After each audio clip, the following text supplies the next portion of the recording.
if our job in IT was only technology, it would be pretty simple. Yeah.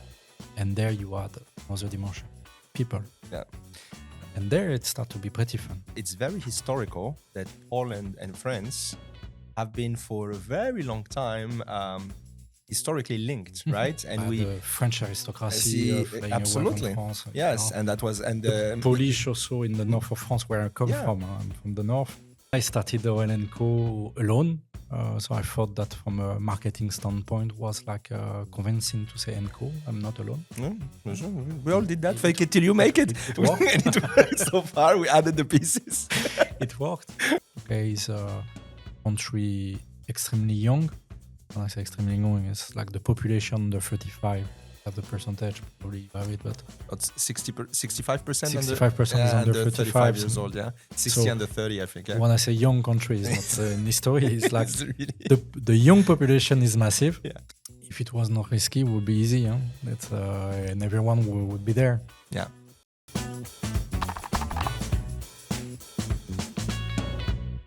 I think we're ready to go.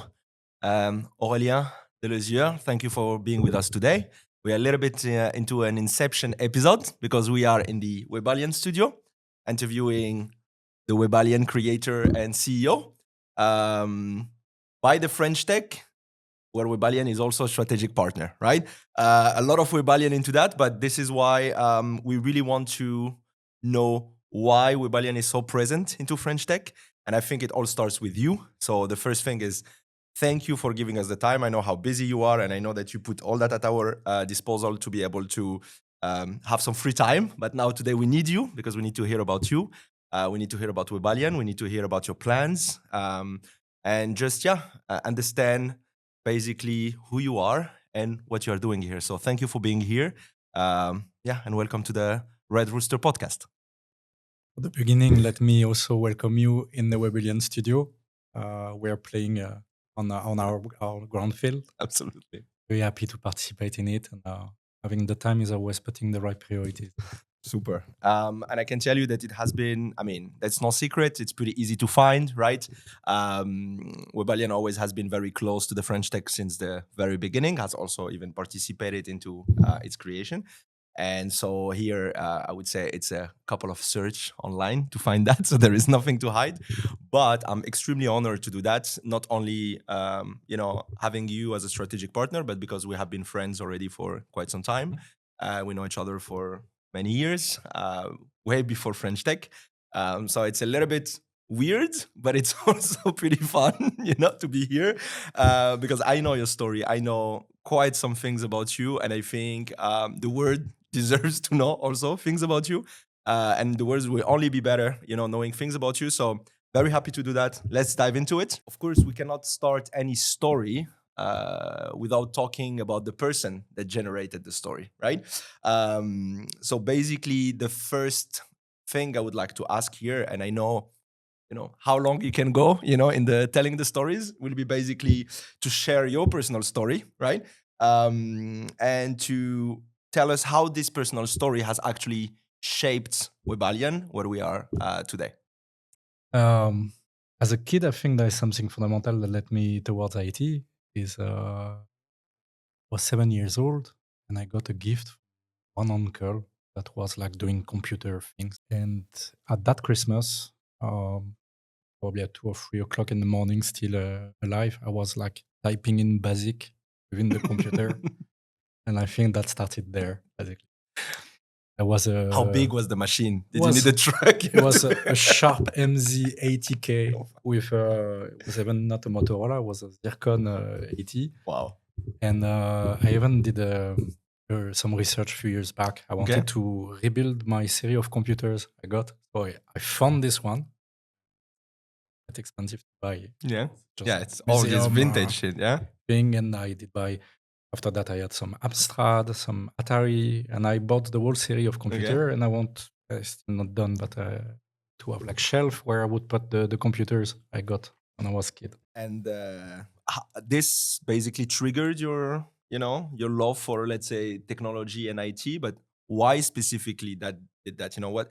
Because your story is very similar, for example, to, I'm going to cite here, Fred, Frédéric Delamare, who is the VP of the French Tech.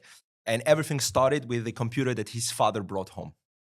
Right? Yeah. I'm telling a bit of the story, and it was for him this Put freedom that back, of, you know. you're a young boy, but us, that was not existing, was a new thing. Was like, it's totally new. Something was like uncharted territory. And what was so, fascinating about it for you? What did it create? Because I understand typing on it, it was what, to create something out of it, so the creation is probably the sweet point there. So I was developing new software. Remember to have like coded an agenda, and I started some games, some platform games. Part of some demo groups where we were like pushing the limit of the computer, doing like some visuals, some sounds, and I was particularly specializing in sound because I was interested by music indeed already. So the creativity that was unleashed with this. And that's a perfect segue for us for actually the next question, because obviously, I mean, that's no secret, it shaped your professional career, right?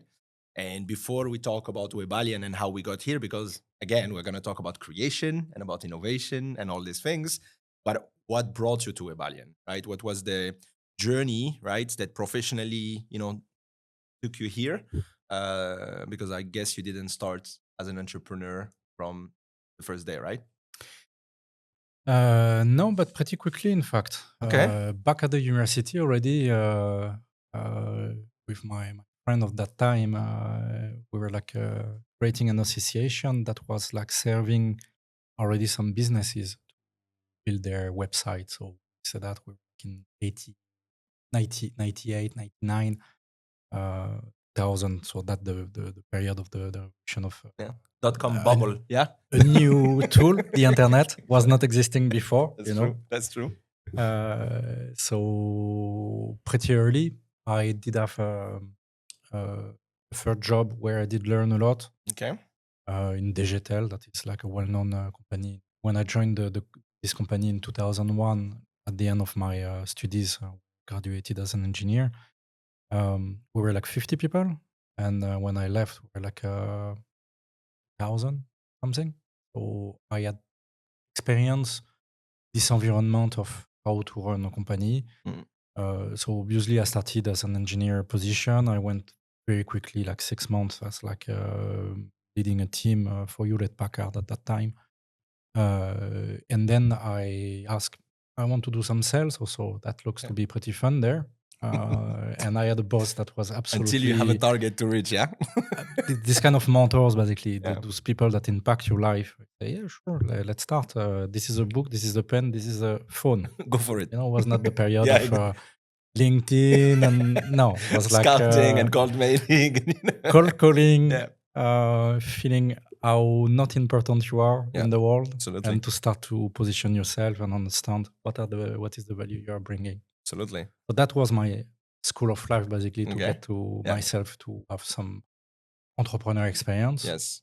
Behind this, I did, with my uncle, we created a company around building instrument of music. I'm coming to that. So it's there, exactly, little by little. Yeah. So there I was like totally in charge of developing, of building a factory in China. So we're like building guitars with... So you will tell me, so listen, you will tell me about it, because this is exactly, because I have the chance to know you. So I know that beyond the entrepreneur and the CEO and so on, you are a little bit of a nerd, right? When you're a nerd on many aspects, right? You are a technological nerd because you are able to sit and code for nights, when it's needed, right? So in a very deep manner. And I know that, there is a lot of things that I have taken from you in terms of tools or technologies that you told me about that I moved then to my... So I know that you are a technological nerd, but you are also a music nerd, right? And so I wanted to understand, what is your driver, beside of course, running, the company and so on. What are those passions, right, that drive you? And how did you act on them? So obviously we're going to talk about the guitar factory, but I really would like you to tell us what are those passions that drive you and how does it influence Webellian before we go to the next stage. And what was that first entrepreneurial journey before you got to Webellian, Oh, there is several questions in what you say Yes, it is. And then I let you unwrap them. So maybe I continue the story Yes. of those guitars. So whatever was super fun, but not bringing too much bread on the table. Was the period of time 2005, 2008, basically, Okay. where we're seeing the market changing of structure. So basically, you had like a Chinese factory selling online directly to customer in Europe. Alibaba type So of where style. we were like reducing the number of Intermediaries, we were like adding one new intermediary that was this, so was complicated, but was very fun and successful. Okay. Still exists, by the way. The patent has been resold, etc. Okay. We didn't lose money. That's cool. We didn't make money, but we didn't lose. And you had some fun. Yeah, and it was also here, and it's something I want to build in explaining this. Working with my uncle was a huge opportunity to know him better and to see also what he has to transmit to me. And I met different people from totally different culture of IT, music, environment. You have like superstars. You have also the sellers. You have the shops. You have the teachers. But let's go back to the IT part, basically. And there is, as you say, I'm a nerd. The technology is it's passionating, solving those problems, discovering those. I've seen that. If our job in IT was only technology, it would be pretty simple. Yeah. And there you add another dimension, people. Yeah. And there it starts to be pretty fun to multiply your capacity, support your vision through a whole team of people, trying to aligning everyone. And there you have multiple dimensions, like even beliefs. Okay, people prefer, I don't know, Windows and Mac thing. You can't fight this. It's just you need to navigate your path for that. And linked to this music culture I think I'm bringing those two pieces together that are pretty rare in engineering in general. Is this creativity and really technical engineering that are mixing together very, very well. Laurent, my partner. I was going to say that. He wrote a book about this. Exactly, yes, absolutely. Converging creativity. Yes, Laurent Hures. Laurent Hures. So we have, we can put his book also. Anya Tomek, yes, you will have it right here on the video. We don't have any royalties on that. I hope he will watch it. We'll offer a coffee. Exactly. At least. I hope he will watch at least. And because you found each other pretty well with Laurent, right? And this basically will also take us to the next, I would say, question. We found together by the music. Exactly. This is exactly which is composer. Yes, he's also in the music, and you guys connect on that level. We started to create some music together, and we got to understand what we were doing because he's also an engineer. He was more working in the space industry, automotive industry, where it's like extremely precise engineering. When you have to put a car together, it's not like putting piece of code together. Bit more complicated to review what you did. So since 2000, if I don't say wrong, we are like leading Webellian together. As you are there talking about the leadership of Webellian, I would say, can you tell us about the genesis of it, right? How did we arrive to creating Webellian? How Webellian end up in Poland, because that was not the origin creation country. And so, if you can just enlighten us on that level, how do you get there? How do you get from guitars and, your love for music and everything you do to say, you know what, I'm going to deliver technology. I'm going to deliver high-end technology, because this is what Webellian does. As far as I know, it's high-end technology, right? There we need to go back a few years back.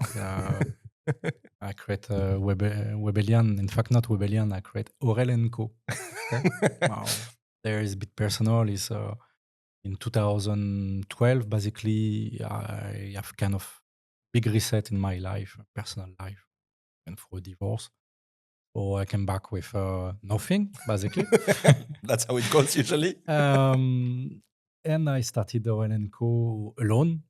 So I thought that from a marketing standpoint was like convincing to say "Enco, I'm not alone." We all did that. It- Fake it till you make it. It worked. And it worked so far. We added the pieces. It worked. And at that time, I was participating in a group of different entrepreneurs where Mhm. we had um, created kind of alliance. What was it? What was those years? So 2010. But where was it? Which place did you in start this? every single country of Europe, Okay. we had one representative. So one entrepreneur, similar to myself, a bit bigger Okay. at that time. Okay. We're uniting together Yeah. to link basically our network and to say, you are in Germany, maybe you can help me. If you are Okay. like in Finland, I can help you. Yeah. And we created this. So that gave me this um, collaborative learning. Again, Got you. the Yeah. people you meet, the Yeah. people you learn from. Yeah. By the way, not only good people, you have also people that are Obviously. not that positive to you, Yeah. that you learn a lot Yeah, from of it. course. So it's a Yeah. whole package. And where were you located at that moment when this story In started? France. So In I was France, like yeah. representing France. And Okay. we had nothing in Poland. Yeah. And in the meantime, I started to come here in Poland to be curious about Okay. the market. Okay. And the way I started a branch here, pure resource center to serve our customer in France and in Germany at the time. Over 10 years ago, right? In 2013, we started. Wow. Okay. Yeah. Quite some time. Yeah. Was different country. Oh yeah, I know. I can more or less arrived in Poland in the same time. And in 2013 was already a different country Then it was like 5 to 10 years. 5 Yeah, years exactly. was enough Prior already to that, to be, absolutely. And I think it's funny because it's a constant feedback loop that we give to each other as we say foreigners that decide to come to Poland and make it our home, right? Mhm. I feel that we are still to this day flabbergasted by the change that happened, across the past decades. Yep. And we constantly, every conversation I'm having with any other foreigner, and obviously due to what we do, so we are mostly surrounded with entrepreneurs and other, people of that level. And when we talk to them, everyone is like, yeah, it's really crazy that Poland went like this for the past 10 years. And we say that to each other all the time. To be honest, it's a matter of knowledge and beliefs. Yeah. When you're sitting in Paris, not really traveling here, Yeah. It's hard to- yeah. in the mindset of people, Yeah. in their mind, they think that Poland is like still with donkeys and mud and. Maybe let's not say it too loud, Maybe we keep this little secret. That's true. And when they come here, for example, my parents, they came this summer, and my mother came 4 times now. Mhm. She was shocked to see such like a dynamic city, modern, this little New York, basically, absolutely. Warsaw, Yeah. with this architecture that is like, post-war reconstructed, but you have those very high buildings that Yeah. are like insane, Yeah. basically. And they Oh. pop out very quickly. This is what I see a new skyscraper every I'm not 6 living months. in the city center anymore. Now, when But, I yeah. go, I say It's that, like, yeah, I where know. I am. Absolutely. Yeah. It changes so quick. And talking about that, and what I like when we talk each time, again, we know each other for a while, is that you always contextualize. You always are someone that do not take things like for what they are, but you always put them into a context, right? What is the things that bring that effect on that moment? And so, if you could contextualize for us, when you start and you decide to go to Poland and push this market, right? Can you tell us basically at that moment, in that context, what was your biggest challenge and what was your biggest success, right? One or the other, or one way or the other, maybe the first success and then challenge, one on it, just to understand the context you are in personally at that moment when you are Aurélien Co. Yeah? The easy one is the success. It was the right place at the right moment. Yeah. And that you can't do anything on. Yeah, exactly. You cannot, yeah. Maybe being curious, maybe listening to people. Of course, there is a trigger, Okay. but sometimes, yeah. And here I could link music also, huh? But I don't. I'm not going to talk about Chopin, whatever. But was playing pianist mainly. Yeah. So playing the Polonaise, les mazurka, etc. French. Yeah. I always got Poland somewhere in my education. Okay. And I was so eager to come here. Not having any link to Poland. Zero. Okay. Just the music. Okay, that's amazing. bit fanatic of Chopin, so for sure it participate. So that's the success part. The difficulty, I would say, is more Challenge, let's say, call it, yeah? More than, Yeah, it's something that is solved because we're still here. Yeah. But it's more from the operational standpoint, Okay. not the culture, because I did work with like several countries and several culture from Netherlands, Germany, the Nordics, etc. But with Poland, we have like a very easy relationship in terms of working together. Mm-hmm. Where the difference is complementary, Yeah. so it's like balancing each other. Absolutely. But the fundamental is, I think we have the same perception of beauty and quality. Yeah. Okay, we have this touch of making things good but elegant at the same time, and you can see Polish people are dressing well. They are like it's something important in the culture, and this is the foundation, I think, that make us work very well together. So that was easy, in fact, I would say. I would say that I would even complement that with it's very historical that Poland and France have been for a very long time historically linked, right? And the French aristocracy flying away from France. Yes, and that was the Polish also in the north of France, where I come from. I'm from the north. Migrating to France, like those wave of migration that made after French kids with Polish origins, and then now it's the French people migrating to Poland, right? So, it's going. At least we see them coming. We see them coming. So there is this shift, and even recently, right, to enter more into the political side of it, has been signed the Nancy Treaty between Poland and France for and it's not a no big deal thing. It's actually a massive deal because this treaty is meant for a stronger and closer collaboration as a friend nations between Poland and France being themselves in Europe. So that shows that we are even more, emphasizing that close relation, right, through the time that happened, yeah? Let's say politics is not really the intent here, but it's important to say that Poland is less and less patronized and treated as mid-country. Exactly, yes. It had become real force. Absolutely. And we experience it here, yes. and having our families here, by the way. Absolutely. There is really a shift. Yeah, it is. And particularly in the context where we are. Let's go back to exactly. So what was the challenge? Challenge was to operationally combine two companies, one in France, one in Poland, and retaining the competition in between both. Okay. So to find a model that allow you to operate in two countries at a global level with two different resource centers, an onshore and a nearshore, basically. And that is not that easy because you have legally two entities that have their own responsibility and budget, etc.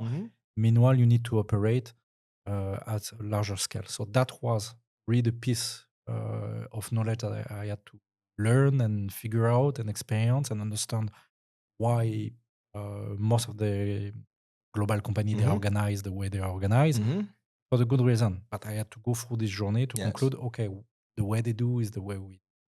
And anyway, we tackled Poland, so let's just stay into it a little bit. So, there is so many other beautiful cities in Poland, right? There is Krakow, is a big, IT hub also. There is Wrocław. There is, there is the Baltics, right? The Trójmiasto, Gdańsk, Gdynia, Sopot.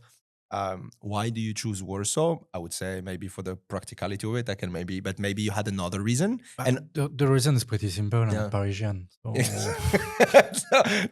You're not coming from the north anymore? No, you're Parisian now. My origin, but I'm born and raised in Paris. Okay. So is there anything else in Paris? So for you, Poland is the same. Warsaw no, is that the point is it's way less centralized than France. It's, Absolutely. When I was operating as a sales in France, I was doing my business in Paris and surrounding. When you're a young one with a team of sales already in place, they keep inside of Paris for themselves, even if they can the number with only one digit. Exactly. District 1 to 9, that is the center of Paris. and then you have a second one that Yeah. is 2 digit. Yeah. So you have to fight your space there. So they gave you Yeah. all the others. And that was fine. Was plenty of company moving to the north of France, Saint-Ouen, Yeah. etc. That was good. But I was able to run my whole activity Okay. just with even a Paris. zone Yeah. of Paris, let's Okay. say. Yeah. Here in Poland, seriously, it's the first time I had to travel so much. I go to Krakow, I go to Wrocław, I went to Katowice, for Yeah. example, Absolutely. to Poznan, Yeah. to Gdańsk, as you say. It's the activity is much more divided Absolutely. than we have in France, for sure. Absolutely. Particularly Krakow. We go to Krakow at least twice a year. So. Yes, we do. Yeah, and I think this is what also makes this strength of Poland, right? Is that you really have different economical, points, zones that are, dragging and pulling, the growth of those regions, right? So not everything needs to come from Warsaw, right? But I understand why you choose Warsaw here. But then, can you tell us from that period, right, when you actually start to implement, and as you said, you got that learning and you understand how things are to be managed, for the success. What really was the moment that you felt that you turned the corner, right? The moment that you were like, this is behind. Now it's about, the next thing, right? The next, point of growth. Now it is, but we will talk Yes, after. but I mean, at that that moment, period, yeah. I think the COVID period has been really the catalyst Yeah. in this. That Okay. reshaped everything, the organization of the teams. So at that point, I took Webellian Poland, that was called at that time. We had Webellian in France and Webellian Poland here. I took the management, being the new president of the board also of Webellian Poland in February 2020. Okay, because you had someone else that was basically leading indeed. Yeah, because you couldn't be How everywhere, do you obviously. run in a country where you don't speak the language, you don't know the legal context? Yeah. And what did start in February 2020 or a month later? The COVID. Yeah. So I had to learn hard and fast. and fast at that time to reorganize, rethink. I give you one element, for example. Maybe everyone forgot about that, but doing an interview online. Can you imagine this? At that time, we're not doing interview online. Yeah. It was Yeah. very rare. Yeah, very rare. Yeah. Okay? The way the remote work was organized was The totally remote was a different. dream. Wow. Yeah. So that has been the last accelerator, basically, to digitalize absolutely every process, everything. We had just one caveat was the paper letter coming to the office. Yeah. So was still like a need for someone to come at least one a week to take the papers that do not exist today. To take them to the accountant. It's finished. It's very rare to have a paper coming. Yeah, exactly. Yeah. In general, it's not good news, by the way, if you get one. That's true. So that has been really the moment to change our way of working, to structure the management of Webellian, to have also the seniority of our team. Yeah. When you're a young company like this, we had people growing, and they did grow with us. We did grow together. Absolutely. Still growing. Yeah. And to give them the space, basically, to keep the company running. Absolutely. And I think also, talking from experience, the people that grow with you, it's not only about them developing personally, but they kind of need to feel that it kind of belongs to them in a way, a piece of it, right? Mm-hmm. And then they basically feel that ownership of carrying it, towards the next step. And I think you would agree with me here is that you need to generate that feeling. If you don't generate that feeling into, a team and employee that's growing with you, you know that the development of that person, whatever this position might be, is only good for the next company and not for you. Indeed. So, and giving the ownership is not that easy. Exactly. Because most often when it's not done in the proper way, you just leave the problems in the hands of someone. And that is not ownership. Absolutely. Okay. Absolutely. So you are more like to give the processes and the people under the ownership and still supporting on the problem. Absolutely.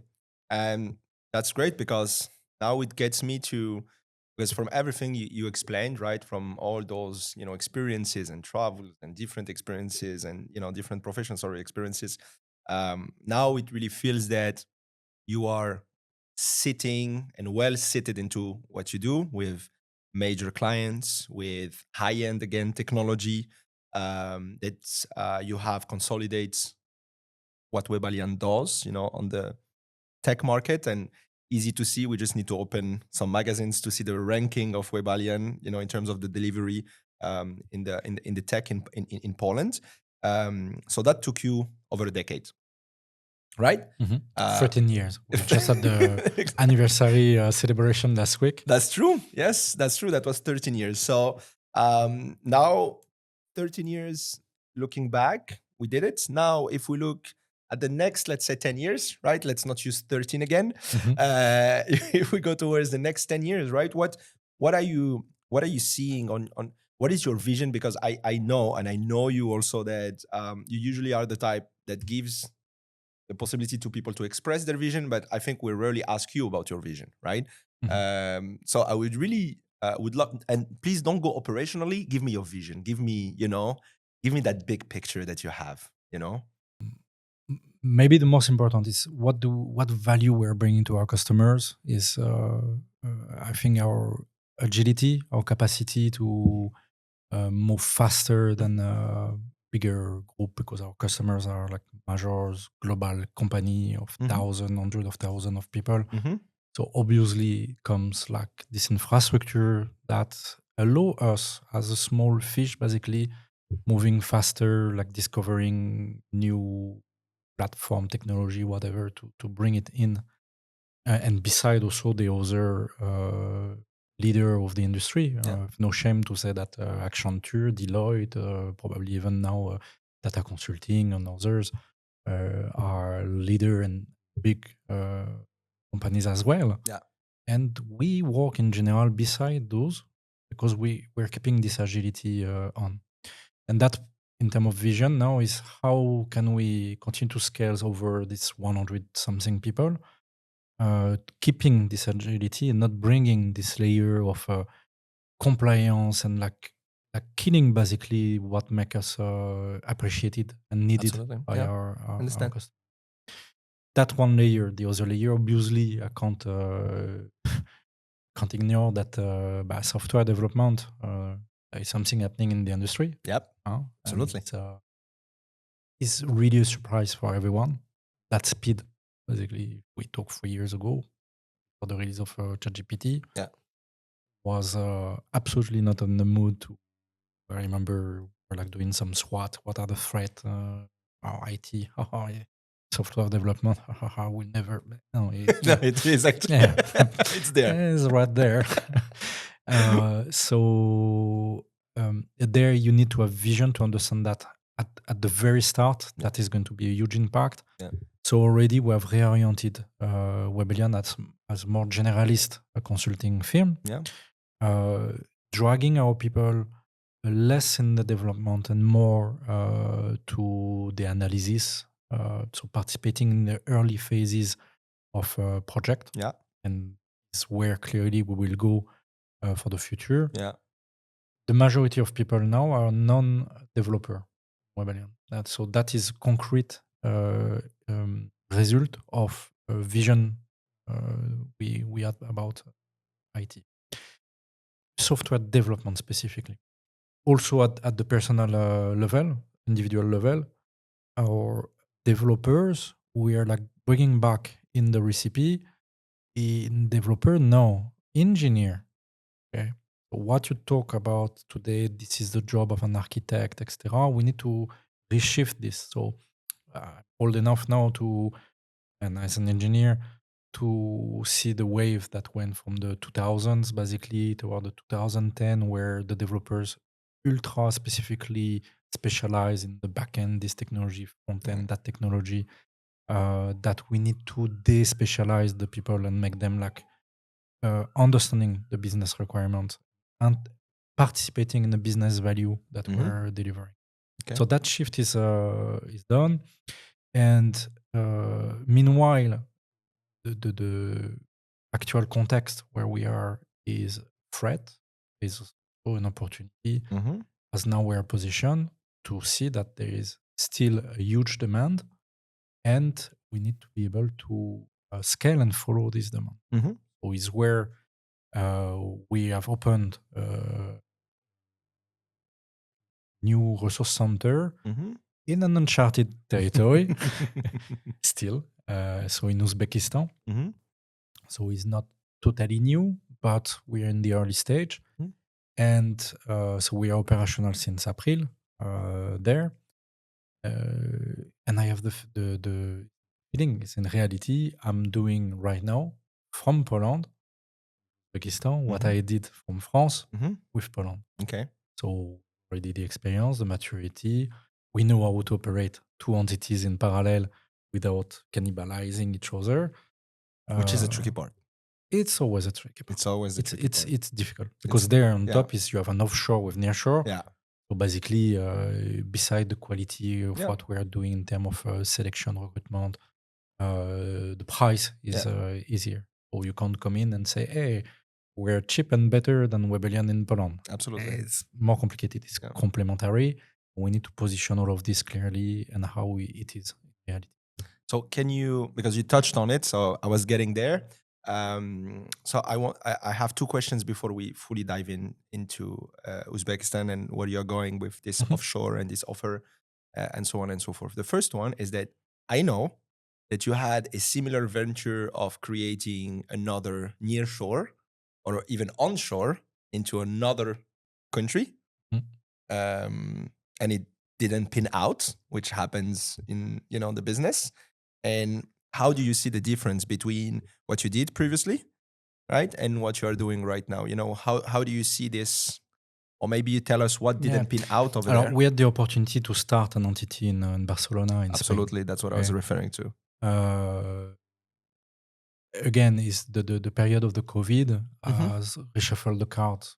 Yeah. The need from global customers to have operational entities in the country of the operation has been like not totally released, but is much more flexible now as soon as you operate from European member. And by the way, we closed during the COVID our entity in Barcelona Mhm. and never reopened and never Yeah. operated Yeah. there. But we did also consecutively close our office in Paris. Yes. And Absolutely. we said, okay, instead of having small entities Mhm. with double the cost, double the headache, how you operate, how Yeah. you manage how you can consolidate all the service in one and serving the other, transfer pricing, start doing more documentation, more certification, Absolutely. etc. We have simplified and regrouped everything in Poland. So there was a pure operational decision, and again, because COVID did release the mindset of the global firms Yeah. that we're like fine with this. Okay.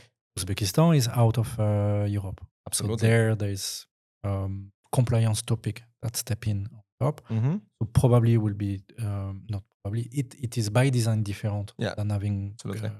other entity. Absolutely.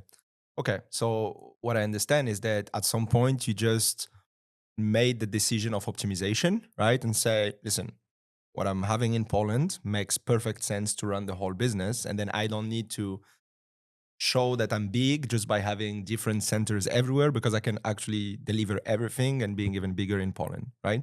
And now we are going towards not anymore, let's say, placing resources next to the client, but we are actually going towards opportunity, right? So that's what I understand is a little bit different from what you were doing before.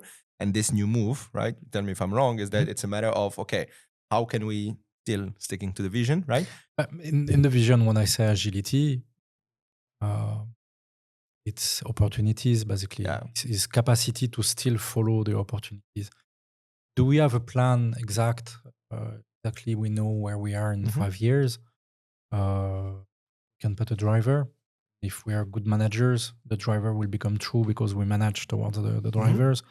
The reality is we try to keep this agility to be able to jump from one opportunity to the other and always like deploy fast, Mhm. deliver fast, good always. The Yeah. quality is Yeah. not discussable in what we're doing. Mhm. But this capacity to follow the opportunities is also a vision. Okay. It's not a lack of vision. No, absolutely. It's you basically set yourself up for success in the sense that, whatever comes your way, then you are able to jump on it because you have the proper infrastructure that is able to absorb it. But here, I would like you to explain to us how, because you were talking about not cannibalizing, right, between one offer to the other, right? And as you said, you are trying here in Poland to deliver more and more like strong, niche, well, targeted engineering, right? That brings this business added value and is not only about, coding and developing, but bring this whole thing together. So how do you tie that, right, with your Uzbek model, where we are also going here, as you said, searching for a certain price optimization on the market due to all the shift that is happening? What is the vision of creating that for you, right? And how does it, as you said, get together, right? How do you present it to the clients? The experience I got already in between France and Poland made me understood that there is not one people superior to the other. That's a fact. Yeah. And Uzbekistan, I don't consider people there like not capable or less capable. Yeah. Or now there is context. Okay, it's a country extremely young. When I say extremely young, it's like the population under 35. Have the percentage, probably you have it, but That's 65% 65% is under 35 35 years old, yeah. 60 So under 30, I think. Yeah. when I say young country, it's not in history. It's like It's really- the young population is massive, yeah. and in this story is extremely important to understand. This is Uzbekistan is one of the rare countries. There is 2 or 3 countries in the world that have 2 borders to the sea. Okay, so Uzbekistan is landlocked. Yeah, it's landlocked. So Yeah. they have 2 borders to get you mean to the 2 sea. borders to get to the sea? They have another country in between exactly. them Okay, and the sea. I thought they had 2 borders at the Yeah. sea. I was like, oh. And there is few countries like this. You have Switzerland, That's true. Uzbekistan. Absolutely, you're right. And what we can admire is this youth is taking the power there. So you start to have like minister. They're 30 years old, basically. Absolutely, yeah. And they have acknowledged this fact that they will not be industry heavy country. Yeah. By the way, they were like growing cotton a lot, and they had big lakes, and those lakes are disappeared today because of that. So they have reoriented their whole economy massively towards service. Yeah. IT engineering is part of it, but you have the legal, the administration, translation, whatever. Pick one service that can be the accounting, that can be done the BPOs, remotely. basically, yeah. They are there. Yeah. And so you have a population that is young also within the technology. Yes. So we will not find, of course we find, but the population of 15 years experience, expert in, I don't know, pick one technology, Java. To whatever. That's the one that's coming, yeah. There is some, but it's not there. Yeah, absolutely. The sweet point is under those mid, like 3 to 6 years experience. Perfect, yeah. There is a huge generation that has been released, and is now the machine is on its way. So is where we are. So now to go back towards this, there is no reason that we will not apply exactly the same logic. Say you developers, even in Uzbekistan and Poland, is the same program. Yeah. We need to despecialize and go back to what is engineering, because tomorrow we will have the best value by bringing the people that know from a backlog to say what need to be done and how we need to be done. The AI will assist and increase the productivity of doing it actually. Yeah. And even long-term vision, code could disappear totally. Yep. Okay, we have no codes or those AI that will be able to just display an interface and not having code be. Yeah.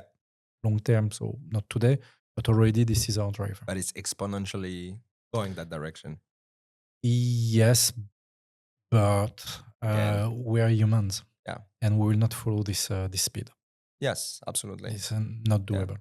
And the fact that you are basically, let's say, combining, as you are perfectly saying, these sweet spots that there is in Uzbekistan around the 3 to 6 years developers with your 15 to 20 years engineers here, is that a selling point somehow, to your clients? Are they responsive to that, to the fact that, Webellian providing that double layer of security of the, of the technology that you provide, but also a certain optimization of the cost and The cost is interesting, but not only the capacity to scale interesting. Super. So when you need to deploy 10, 15, 20 people, You can, that is an enabler for sure. Okay. Beside this, and again, is the way the market is going. We have customers for Uzbekistan that are mainly startups, small entities, Absolutely capable to decide fast and probably to be a bit less risk adverse. Yeah. The big groups, I have some discussion with procurement and leading groups. Very interesting. Pricing, capacity to scale, the youth that is there, curious, and somehow also influencing a country that he wants to get closer to the West. Absolutely. There's always a political dimension there. Yeah. Meanwhile, it's a country that is safe, that where like the political relations are good. French embassy, we have cities that are deployed there. Yeah. They will come. Of course. Pretty sure. It take a bit longer to get there. But for now, we have like really customers of like companies than less than 500 people. Basically, it's a no-brainer. Okay, yeah, because so what I understand is also for Webellian, again, because I was insisting from the beginning on the high end of the technology you provide, which has a cost. This is why you deliver that to big groups, right? So what I understand is that the big groups look for the economics as well, no? I agree, but and when the, they do, but the cash flow is different. I got you, but the cash flow is different, right? Yeah. But then it means that you also have the capacity to, as you said, with the Uzbek branch and entity, then to open your delivery to, let's say, a lower end of the market, not lower end by what people are doing, but in terms of the capacity they have to onboard. There, I need to mention that the Polish market for us, in terms of delivery, in terms of sales, is difficult because it went. First, you have a currency that got way stronger than a few years back. Different reason, but we went from a 4.8 zloty per euro to a 4.25 as of today around, and that is stable for the next years to come. Is going to stay in this area, so that has been a huge pressure. And second, again, the COVID period has created a new trend where you have massively American companies, not only, but massively American companies chasing resources all over the globe. Yes. And killing the local market. And Polish engineers are very well liked, yeah? Yeah, because they are part of the best engineer in the world. Exactly. Whatever ranking, Poland is always going always there. On the top, yeah. In the top 3, I would say. Yeah, easy. And some of them top 1. Yeah. So there is a reason behind this, but it makes the local market very difficult. The companies in Poland, they are struggling because the prices of the local engineer are out of the market. Absolutely. So bring a solution for Uzbekistan is also a solution for us to address the local market. And by the way, the first customer we got was here in Poland immediately. Yeah, exactly. And what level? That customer is a big group or?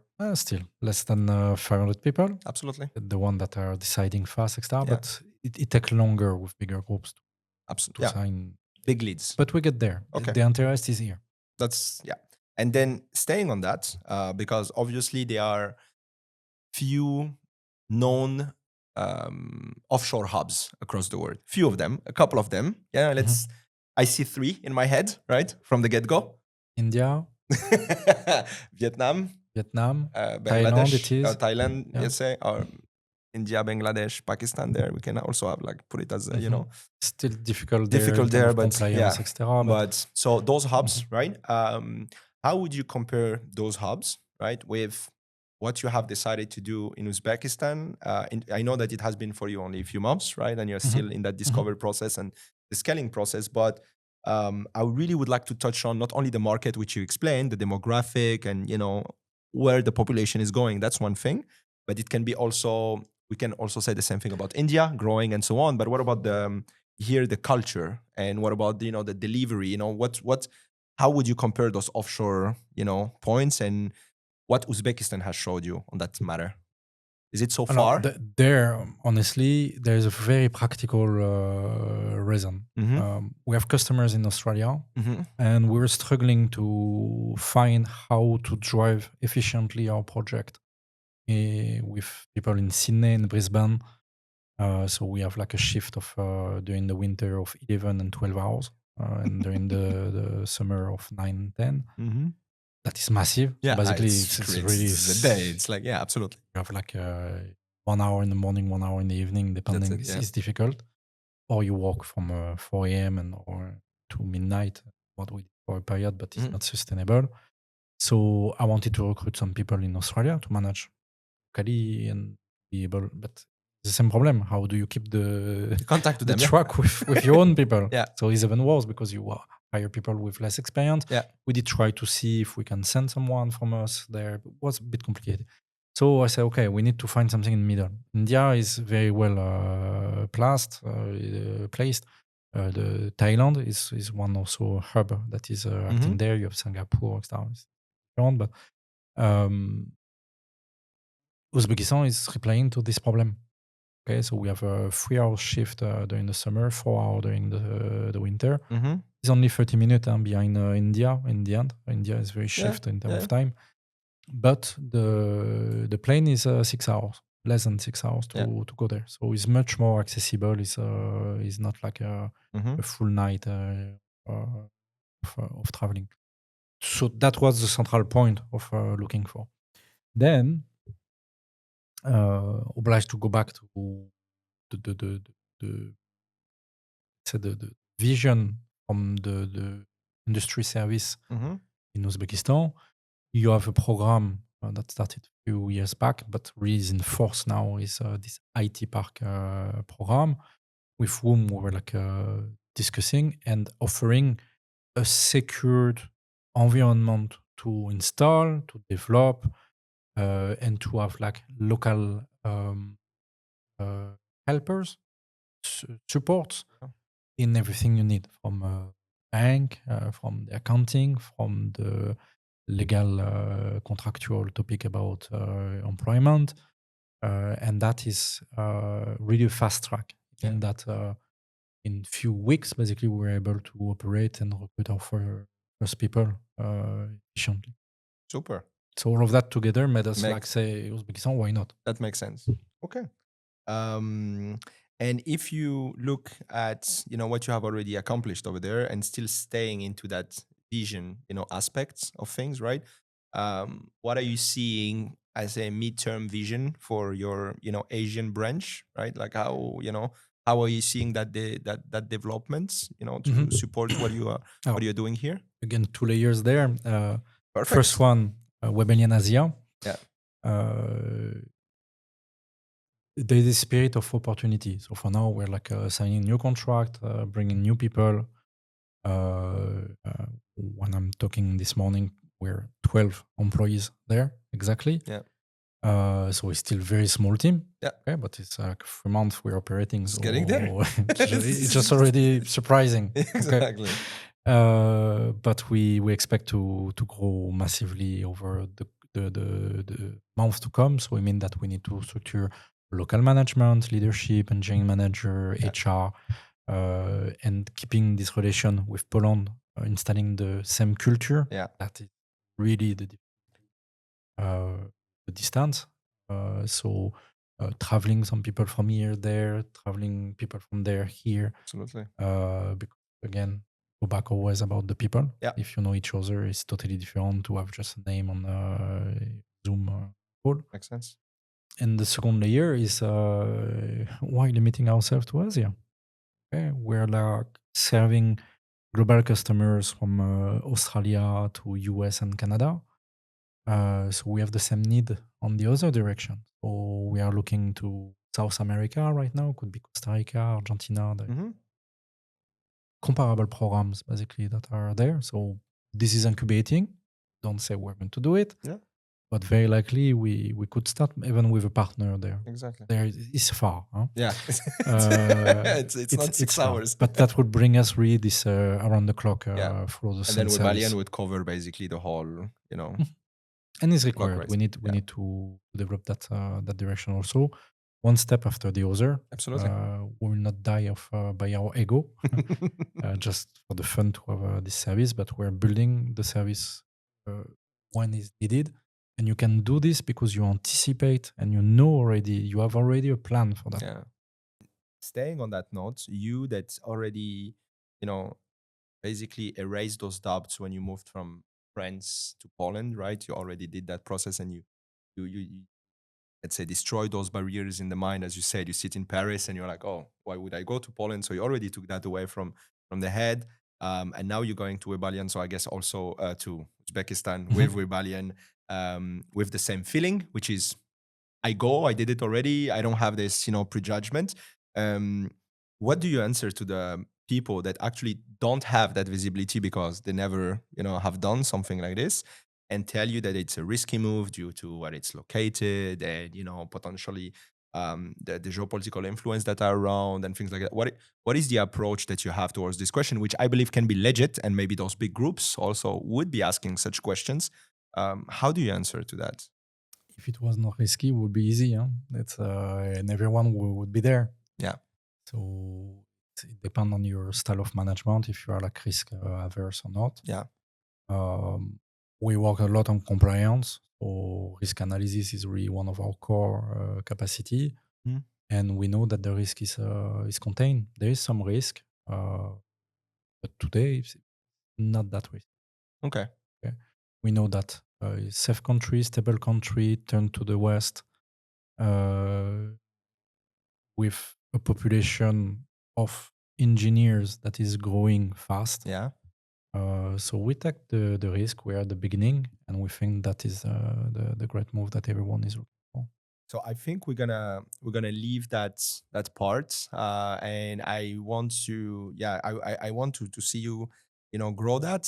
I've seen Webellian for the past 5 years grow, and I wish to see the next 10 years. With Webellian Asia and the whole, let's say, company, the whole entity, and I would like to leave that aside and go to, let's say, close our discussion towards what you do to help the ecosystem, right? Because I think, we know about you, we know about Webellian, we know about now where you want to go and why you want to go there, but I think you're not given a lot of credit for all the support that you provide to the existing market here in Poland, right? With the French Tech, Let's talk about this, La French Tech. So I'm also a board member individually. Exactly.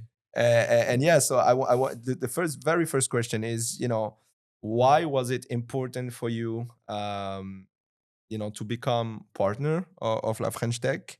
Because you were there since the inception, since day one, even before day one, because you were part of the team that discussed its creation. Well, I need to say my own motivation to be a board member, and we created the French Tech here with 7 people that are incredibly talented. I think through this discussion we had this morning is you can see that the people you meet that influence your life is so important. Yeah. And of course, I'm not 20 anymore. I'm going to my 50 somewhere soon. I am on the other side now, so I have this capacity, opportunity, or whatever. I don't say is talent. I just say it's just the fact that you can influence the life of other people by sometimes just taking a coffee and talking about a problem they face or an hesitation or risk discussion. Should I do? Should I not do? Yeah. I never can take the decision for someone, but I can say, me, when I had this problem, I did this. It will help you. Yeah. Can go further to give some time, some some financial support from, but the time and the knowledge is really the most important. So participating in La French Tech basically is a way for me to give back to this ecosystem what I got, and is important that to pay back basically what you're getting. It's essential in the development of so startup technology is about the people that are behind Okay. always. And do you feel, and that's, the fact that you want to pay back, that's a great approach, because that's I'm coming from the open source community, so Yes. this is really the philosophy that okay. you take, you give back. But do you feel that, okay, so talking about taking and giving back, and here, be running the French Tech, I know how much Webellian was, important to the development of the organization across the last 3 years. And we have 3 years ahead, right? Again, right? Because we will, of course, go again for a new mandate of 3 years starting in 2026. And Webellian, hopefully, but should be still a strong partner of, the French Tech Warsaw. And I wanted to understand, did French Tech Warsaw give something back also to Webellian, right? Because, did you feel... that is difficult to measure, but I can say that more often now I meet people that know about Webellian, and the reach that the French Tech has is obviously bigger than Webellian is, because we are like in a sub niche of the niche of IT here in Poland. Now I'm meeting some people that yeah, Webellian, I saw all here. So this sponsoring is obviously efficient. Meanwhile, being partner and belong aside for this Mazar, for example, that are like great leaders, it's always honoring to Webel. So what is good for me, it's very good to hear, obviously, right? Because, we started this together, it feels a little bit of nepotism, but who cares, right? It's good also. Democracy is good in odd number, less than 2. Exactly, in a controlled environment. This is great democracy. But for me, it's super important. First of all, I'm very proud of the fact that, we started 3 years ago, and 3 years ago, 3 years later, we are still same team all together. The partners are the same. And it's great to hear that there is a certain level of value for, for companies like yours, right? That join French Tech. But if, you would see French Tech develop, right, in Poland, and maybe let's go even beyond that, in Europe, as a, a powerhouse of the world in terms of technology to compete against those two other giants that are on both sides, right? How would you do it, right? How would you make French Tech the European powerhouse, knowing You have all the keywords in what you say. When do we have the Europe Tech? Yeah. That's the problem of scale. When you have US to name them, and China on the other side, Yeah. that are like pouring tens and hundreds of billions. Yeah. In the individually, our countries, France, Germany, Poland, are pouring their own money, little thing. Yeah. It's a matter of scale today. So uniting. So I think we are participating in this basically, because go back to the genesis of La French Tech was to promote, and is to promote French know-how, French technology in France and abroad. Okay. And you have this those communities that came after that say, yeah, those French people around the globe, and when I say all around the globe, is all around the globe. 115 communities, 52 countries, 1,500 entrepreneurs, 6,000 startups. Yeah. You should be the president of La French Tech, I would say. Warsaw. Warsaw. Okay, I would think about For it. now. I would think about it. And we are participating in this basically to create this fabric of like binding the people together. Yeah. What I think we did that was great this year was during our big event, so French Tech Connect Poland 25 and Warsaw. We had this award. Okay, so we did scout and select 9 startups. 3 per category was green tech, Deep Tech, and Elf Tech, the last one. Our winners got an award. So this Red Rooster that is super marketing, honestly. You have one on your shirt, but we did like the big one. Yeah. We did distribute them, and I'm very proud to see that the one we selected, they got. So they've been invited to Vivatech in Paris. They participated in. They have been selected. We got like the most selected startup and rewarded startup. Yeah.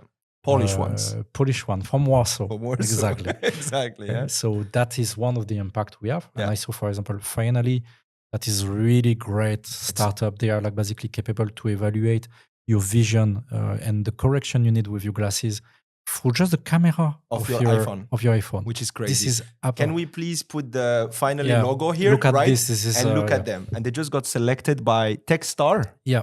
In US to get funded and to open the market. And Techstar selects what? 1 to 2% of applicants worldwide. Outside, the US. Absolutely. So incredible. I don't say it's thanks to us. No. We have nothing to do with that. But if we did participate a bit to at least give visibility in France, within Europe, that there is absolutely great entrepreneurs and technology that we have here in Poland. And then you can scramble all of this. You can say Finland with Spain, and you can say Portugal with all of this. Is a great environment. Yeah. So vision for the future, Europe Tech, that should be like uniting all the technology in Europe and the capacity of having larger programs that are funded by European level or at least country together.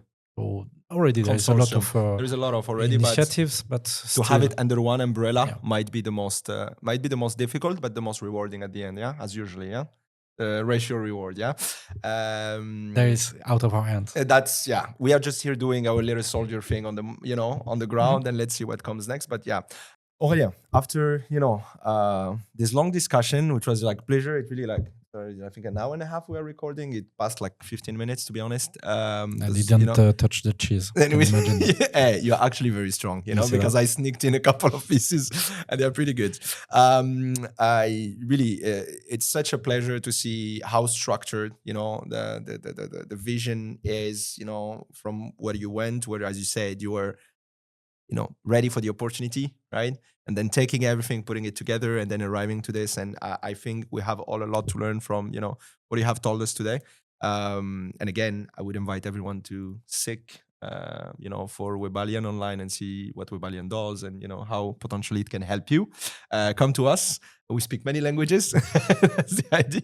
Yeah, that's what they want. I will pay you royalty. But now let's just, go on the chill side, okay?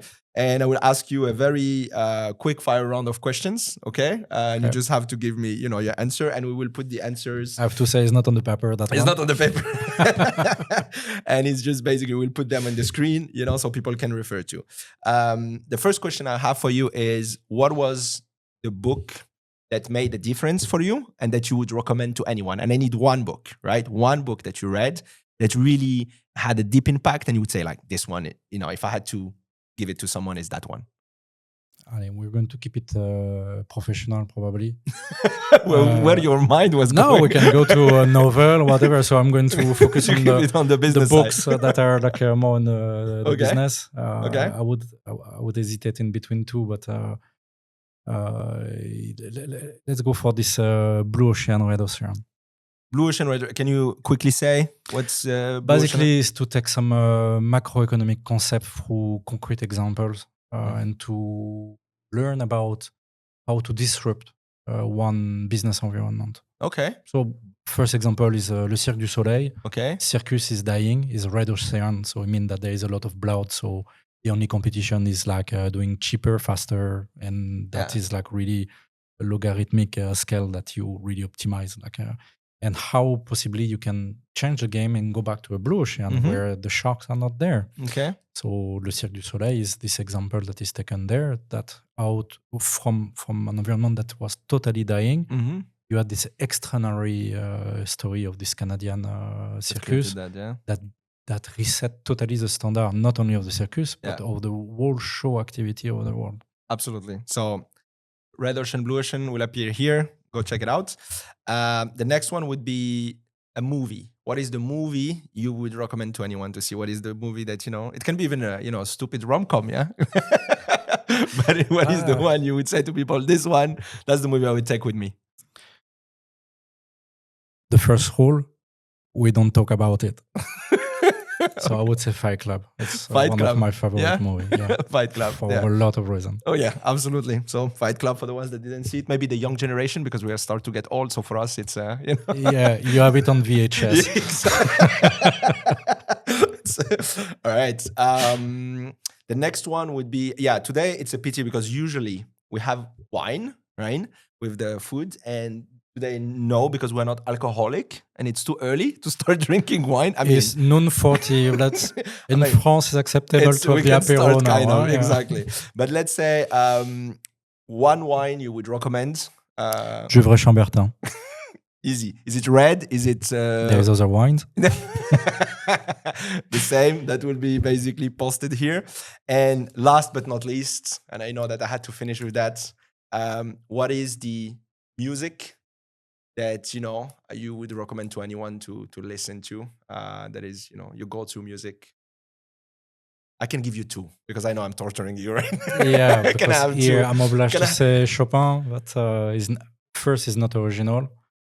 We don't need to. It's what you like. I would recommend everyone there is this Chopin competition that occurs every 4 years. Okay. Was only one accident because was during the COVID, so they had to postpone by 1 year. Okay.